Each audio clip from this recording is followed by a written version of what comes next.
Quando a gente entra na roda dos grupos de adoção, né, a gente vai amadurecendo uma série de reflexões. E uma delas é a importância desse tema que aparece para quem chega querendo adotar como parte do perfil. Quer dizer, como uma cruzinha que tem que marcar ou não nos itens do aceita criança com doenças tratáveis, aceita crianças com doenças não tratáveis, aceita crianças com HIV. É assim que chega, né, para quem coloca a questão de adoção. Então, a conversa a travar é isto. Mas uma das coisas que, acompanhando várias vezes esse tema em vários grupos, eu acho importante e vai dar a marca desta conversa, é que uma coisa são as informações técnicas sobre as doenças. Outra coisa é o que significa isso na cabeça de quem está interessado em adotar. Quer dizer, qual é o sentido e o significado dessas coisas nisso? Por quê?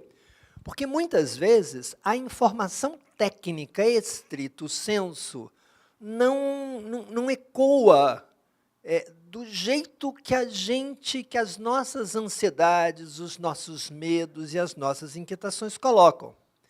Eu vou dar um exemplo. Eu fiz ontem uma brincadeira, só para ver o estado da arte. Se a gente pergunta uma questão ao Dr. Google sobre crack, mães de crack, quer dizer, filhos do crack. Então, entrando assim, na primeira página do Google que aparece, tem dois tipos de relatos. Aí aparece um colega obstetra que apresenta um quadro assustador. Assustador. Ele descreve minuciosamente todas as possíveis complicações que podem, eventualmente, numa pequena probabilidade, colocar. Mas ele não fala da probabilidade, ele apresenta só o quadro. Aí você chega, tem uma enfermeira obstétrica, num outro posto que eu estive olhando, que também faz isso que eu chamo de informação do terror. Porque o objetivo é como o seguinte: tem uma complicação, faz. A sensação é que produziram um material procurando dissuadir mulheres grávidas a usar o crack. Aliás, eu diria que, nesse sentido, inútil, porque as pessoas que estão envolvidas com crack não vão ver os posts, nem vão se sensibilizar. É outra história, muito mais complicada do que isso. Ao lado disso, tinha relatos de famílias que adotaram crianças, filhos de mulheres que usavam crack. E aí a gente vê um outro cenário completamente diferente. Famílias felizes, famílias tranquilas, acompanhando seus filhos.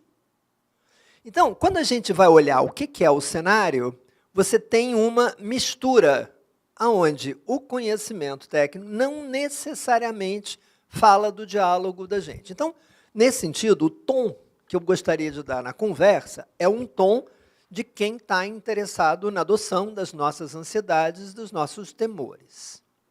Então, conversar no geral, eu queria começar com uma conversa geral do significado de adoção. Isso é uma coisa que a gente fala o tempo inteiro, é uma coisa importante da gente, talvez, estar enunciando, porque é frente a um certo entendimento mais geral da adoção que a gente pode discutir o que pode vir a ser a tal das doenças tratáveis e não tratáveis e discutir as questões inerentes à questão do HIV. Então, é uma coisa importante de ser repetida. Adoção não tem nada de solidariedade. Adoção é um processo pelo qual um conjunto de nós, pessoas, que querem ter filho ou querem ter mais filho. Esse é o elemento que é acionado no processo de adoção. Tem dois sentidos básicos de adoção, a gente mistura os dois. Um deles diz respeito ao aspecto jurídico. Né? A adoção é uma instituição jurídica que permite um encontro entre algumas crianças ou adolescentes que, de alguma maneira, estavam numa pretensão de família que deu errado. Não funcionou a ponto de colocar em situação de abandono, em situação de risco, em situação que precisa ser tutelado. O direito da criança, a criança precisa ser protegida, e esta é a situação que gera a questão da adoção. Talvez tenha um tipo de exceção pontual importante, que são algumas mulheres que, grávidas, não querem a gestação, mas, por algum motivo, levam a gestação até o final e entregam à guarda do Estado a criança que não querem. Tirando esta situação, na maioria das vezes, você vai ter crianças que sofrem algum grau de abandono, porque alguma coisa da estrutura da família, não chega... Eu acho que a gente fala família biológica, eu cada vez mais acho que a gente tem que tentar pensar em não falar família biológica, de falar assim, tentaram, mas deu errado a ponto de violar o direito da criança, a ponto do Estado ter que assumir uma tutela, a salvaguarda dessas crianças. E aí, o encontro de pessoas que desejam ter filhos, né, com crianças que têm o direito de ter uma família e não tiveram ainda, de alguma maneira, é o ponto da adoção jurídica.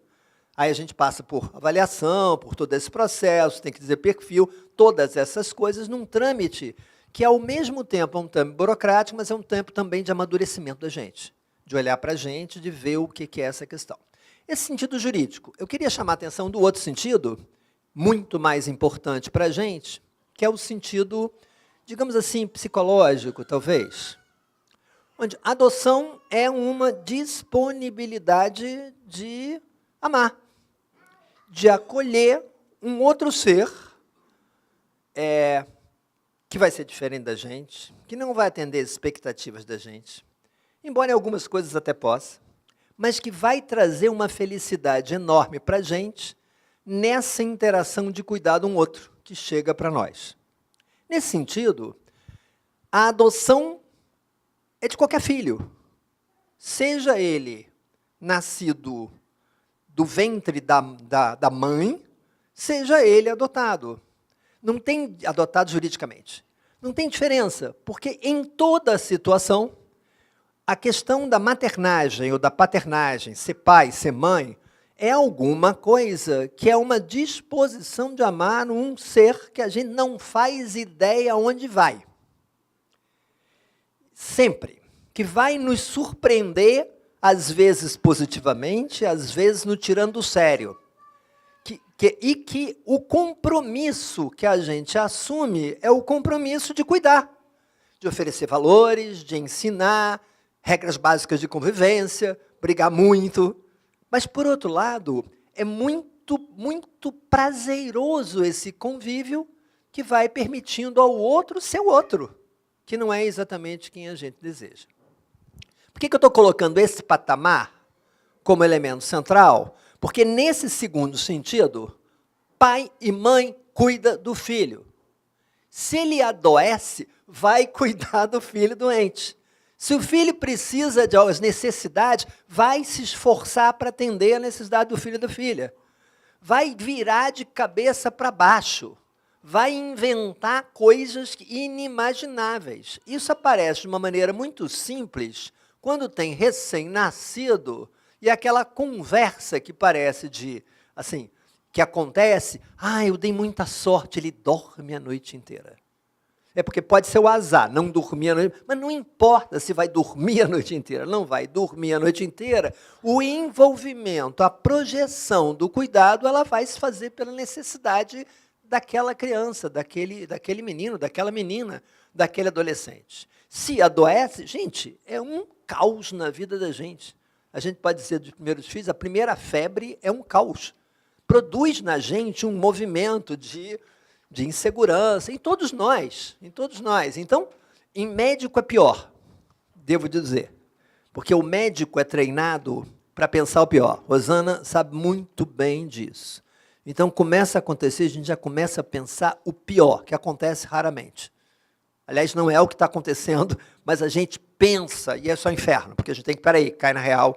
Então, sempre tem um desalojamento da gente na doença de qualquer filho, de qualquer filha. E a gente tem que se haver com isso. Então, a primeira coisa que eu queria chamar a atenção, porque a gente não pode começar a conversar sobre doença sem imaginar que filho e filha adoecem.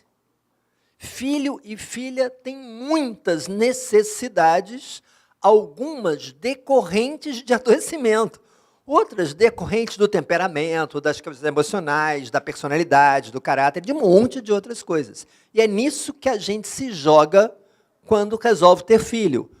Tanto os filhos que nascem biologicamente de nós, como os filhos que nos chegam da adoção. Isso posto, a gente pode começar a conversar sobre doenças tratáveis e não tratáveis. Então, eu queria fazer a primeira coisa da conversa geral desse tema, é dizer uma coisa muito importante. Na medicina, esta divisão não existe. Ela não é uma divisão médica. Se você pergunta para os médicos, doenças tratáveis, todas. Todas são. Todas têm algo de cuidado e algo a ser feito. No máximo, tem algumas que a gente tem medicamento e algumas outras que não têm medicamento.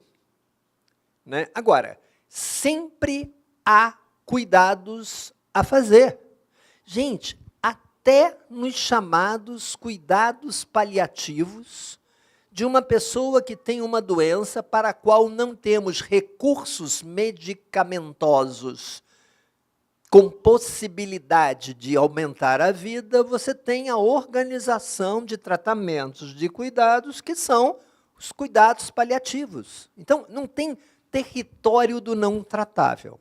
Mas essa é uma categoria que se coloca na adoção jurídica. A gente tem que definir. E ela não é sem sentido. A gente tem que tentar entender qual é o sentido que está querendo parecer nesse tratável e não tratável. Então, para tentar discutir isso, eu queria trazer exemplos de doença.